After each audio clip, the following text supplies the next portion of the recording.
Encontro histórico. A presidente de Taiwan foi aos Estados Unidos, onde foi recebida nesta semana pelo presidente da Câmara dos Representantes, Kevin McCarthy. A aproximação entre Taiwan e os americanos aumenta a tensão entre Estados Unidos e China, já que a China reivindica a soberania nacional e a integridade territorial de Taiwan. No mesmo dia em que ocorreu o encontro entre Taiwan e Estados Unidos, a China, em tom de ameaça, realizou exercícios militares nos arredores da ilha. Vale lembrar que no ano passado, a viagem da então presidente da Câmara dos Estados Unidos, Nancy Pelosi, a Taiwan, foi vista como um estopim para um aumento das tensões entre as duas maiores economias do mundo. Para entender o momento na geopolítica mundial e os impactos para o agronegócio brasileiro, a gente recebe Tiago Aragão, diretor de estratégia da Arco Advice. Seja muito bem-vindo, Tiago. É um prazer estar aqui novamente. Muito obrigado. Nós que agradecemos a presença. Tiago, diga pra gente, há uma ameaça iminente de a China invadir Taiwan, na sua avaliação? Não. Essa ameaça ela não é iminente. Ela é uma construção que vem sendo feita já há um bom tempo, mas em conversas que eu mantenho com pessoas relacionadas ao governo em Pequim, não há uma intenção no momento de fazer nenhuma movimentação militar em relação a Taiwan.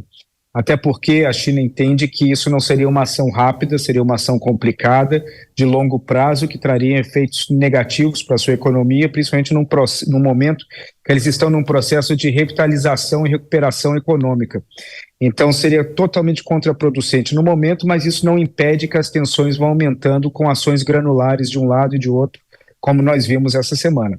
Esse é o ponto que eu gostaria de entender. Você coloca, então, que não há um risco iminente da China invadir Taiwan, mas há uma piora da relação entre China e Estados Unidos por causa de Taiwan?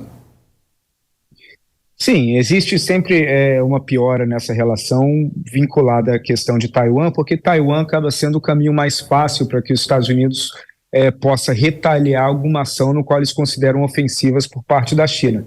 Nesse caso específico, a viagem do Xi Jinping à Rússia para conversar com Putin e a demonstração de apoio à Rússia em relação à guerra na Ucrânia causou um desconforto muito grande em Washington. Então essa visita ao McCarthy nos Estados Unidos, da presidente de Taiwan, ela é basicamente uma resposta direta à visita do Xi Jinping ao Putin. E essa situação de que cada um manda um recado de um lado para o outro já chega num ponto que ninguém mais sabe quem começou, quem dará o próximo passo, e isso vai alimentando uma tensão que possibilita os erros.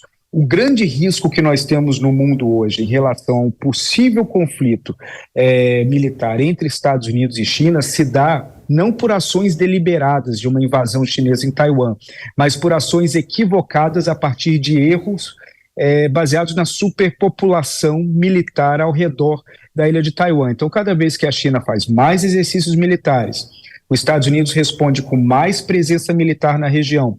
Isso aumenta consideravelmente a possibilidade de um erro de cálculo de um dos dois lados, e aí sim poderia levar a uma situação tensa. Esse xadrez geopolítico tem nos chamado muito a atenção. A gente vai rodar imagens agora, Tiago, de umas imagens de antes de viajar aos Estados Unidos, a governante de Taiwan, ela passou por Belize e por Guatemala e ela estreitou os laços diplomáticos com esses países da América Central. Honduras, outro país da América Central, rompeu recentemente as relações com Taiwan e retomou a diplomacia com os chineses, né? A gente está vendo essas imagens da passagem da presidente de Taiwan nesse cenário que eu acabei de relatar, e isto para a gente é um ponto de interrogação. Nesse xadrez geopolítico, qual é a posição do Brasil nesse contexto e por que esse fato importa para a gente? Olha, isso importa naturalmente porque à medida que a China ela vai conseguindo reverter a posição diplomática de alguns países na região, como foi o caso de Honduras, como foi anteriormente Panamá, República Dominicana, minha aposta pessoal é que o próximo país a trocar de lado será o Belize, apesar da visita da presidente de Taiwan ao Belize. A grande joia na coroa para os chineses é o Paraguai. O Paraguai hoje ele é o país mais importante que reconhece Taiwan no mundo. E ao mesmo tempo, pelo fato do Paraguai reconhecer Taiwan, ele se coloca como uma pedra no meio do caminho da China para alguns acordos mais robustos entre a China e o Mercosul.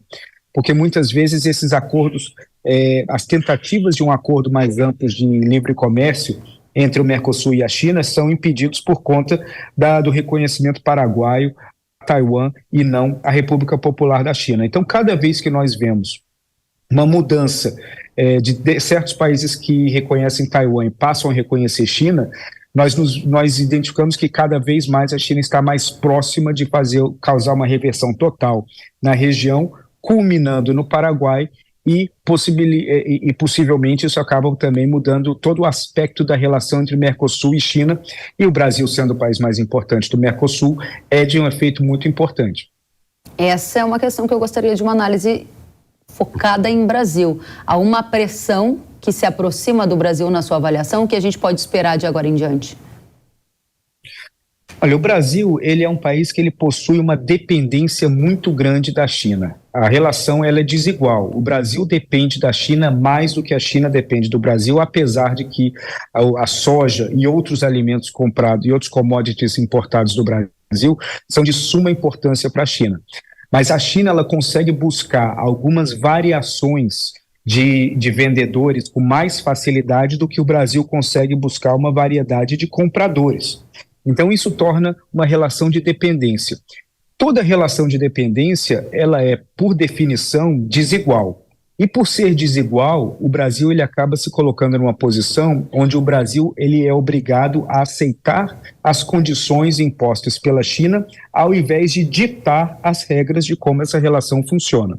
À medida que a China ela vai ampliando a sua influência na região e ampliando a sua capacidade de gerar mais dependências em relação a outros países latino-americanos, isso naturalmente diminui a capacidade do Brasil influenciar esses outros países. Então, é uma ocupação de espaço básico. À medida que a China amplia sua influência e o seu espaço em relação a determinados países, a posição do Brasil diminui. A Argentina é um exemplo claro, onde a influência chinesa é tão alta que, consequentemente, diminui a influência brasileira em relação à Argentina, algo que nós tínhamos durante muitos anos, e hoje já não existe no mesmo volume. Muito interessante o que você traz, e aí conecta demais, porque na próxima semana o presidente Lula vai à China, ou melhor, nos próximos dias, né? A expectativa é que seja dado mais um passo naquele acordo para excluir o dólar das transações comerciais entre Brasil e China. Foi assinado um memorando nessa direção, e a minha pergunta é: o dólar está perdendo força no mundo? É um sinal do avanço da China? O que a gente pode esperar? Eu não vejo que o dólar está perdendo força no mundo, mas, ao mesmo tempo, sim, é um avanço da China. A questão da utilização do yuan digital, ela é basicamente uma decisão contábil, porque, no fim das contas, o yuan digital vai ser o valor de referência para os dois lados. O produtor brasileiro vai receber em reais, o exportador chinês vai receber em yuan, mas a moeda de referência contábil nessa relação vai ser o yuan digital e não mais o dólar.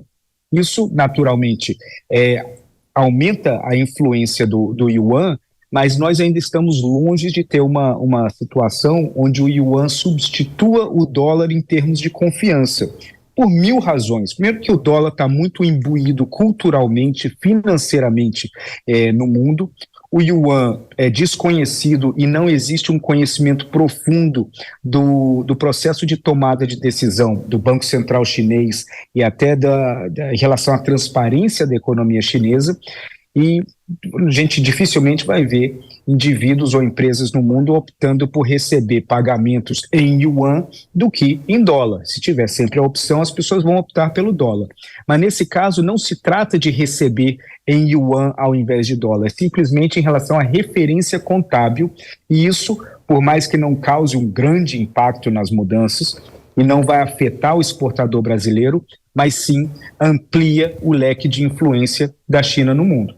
Muito interessante. Amplia o leque de influência da China no mundo. A gente está com imagens de Taiwan e um debate aqui sobre as mudanças no tabuleiro da geopolítica com potenciais impactos ao agro do Brasil.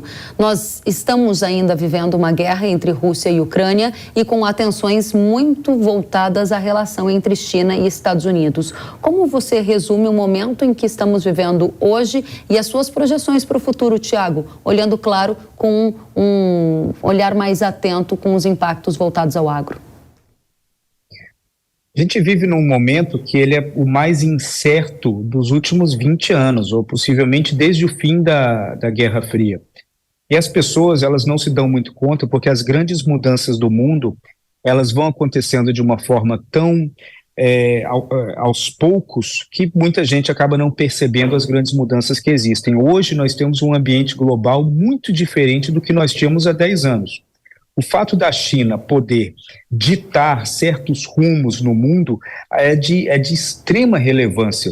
E um exemplo claro que eu dou é em relação à Arábia Saudita e Irã, dois países rivais no Oriente Médio, que se odeiam no Oriente Médio, e a China, por ter relações próximas com os dois, conseguiu fazer com que os dois reatassem as relações diplomáticas. Na América Latina, a mesma coisa, a China ela amplia sua posição de influência na América Latina, em vários países da África ligados à mineração e à agricultura também. Tudo isso faz com que os Estados Unidos hoje, e eu moro em Washington e acompanho isso de perto, os Estados Unidos eles estão relativamente perdidos em relação a como se posicionar na contenção da China, porque a China possui armas e atributos que os Estados Unidos não têm e que, infelizmente, aspectos da democracia, no qual defendo até o fim, a democracia ela possui algumas dificuldades operacionais em relação a um regime totalitário quanto a China. O governo americano não pode obrigar uma empresa americana a atuar num país e aceitar perdas financeiras. O governo chinês pode fazer isso e utiliza isso para aumentar a influência.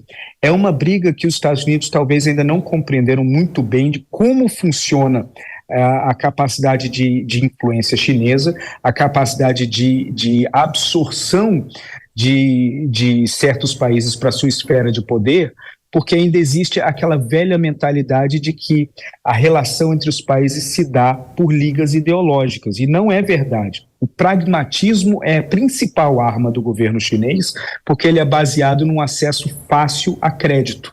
Então, quando a China oferece linhas de crédito fáceis a produtores brasileiros, a mineradores brasileiros, a industriais brasileiros e, consequentemente, ao governo brasileiro, você está gerando um processo de dependência financeira que não vai necessariamente prejudicar o produtor brasileiro. Mas no conjunto da obra, você cria uma situação que facilita com que a China ela consiga impor as decisões que mais lhe convêm. Interessantíssimo. A sua conclusão é que esse eixo já mudou significativamente e a gente caminha para uma era em que a China vira a primeira economia do mundo, pegando o espaço dos Estados Unidos, que é uma ambição dos chineses, e há uma potencial agenda anti-Ocidente na sua avaliação avançando? Isso existe, mas isso dificilmente vai tomar conta do globo por conta de um aspecto que é extremamente importante e a gente não se dá conta, que são as nossas relações culturais. A nossa cultura, a cultura popular, desde a forma que nós nos vestimos, a forma como a televisão é feita, a forma como os filmes são feitos e a forma como o entretenimento é desenvolvido, isso nos une aos países ocidentais. Isso é algo que dificilmente vai ser quebrado. Agora, a grande tensão no mundo hoje, que é reconhecida em Washington, é que a China, para ela atingir uma posição de liderança, basta ela continuar fazendo o que ela está fazendo. E para os Estados Unidos, para preservar a sua posição de liderança, eles vão ter que se reinventar e mudar o que eles estão fazendo. Então essa é a grande diferença no mundo hoje. Um basta seguir na linha que está e o outro vai precisar rever muitas coisas no relacionamento da sua política internacional. Passando a régua, Tiago Aragão, importa para o agro hoje, quando o assunto é geopolítica, Taiwan, relação entre Estados Unidos e China, a guerra entre Ucrânia e Rússia? Quais são os 3 principais pontos que mais importam para o agro na geopolítica por causa dos impactos que você mencionaria para a gente? Importa demais. Eu converso com vários produtores do agro americanos porque eles entendem a importância da geopolítica de uma forma que muitos produtores no Brasil, infelizmente, não entendem. Eles acham que por ser distante não vai lhes afetar. Mas a crise em Taiwan, por exemplo, e no Indo-Pacífico, é uma crise que existe diretamente nas rotas das exportações brasileiras. Então, eventualmente, se nós tivermos um conflito no futuro próximo, ou até uma situação de bloqueios navais por um país ou por outro, isso vai afetar diretamente as exportações brasileiras e as importações brasileiras. A geopolítica, ela hoje faz preço mais do que qualquer outra coisa. E isso é algo que o produtor brasileiro, se ele não entender, ele vai seguir sendo o passageiro num vagão de um trem que ele não sabe para onde está indo. Que enquanto lá dentro está tudo bem, está tudo confortável, ele vai se sentir confortável.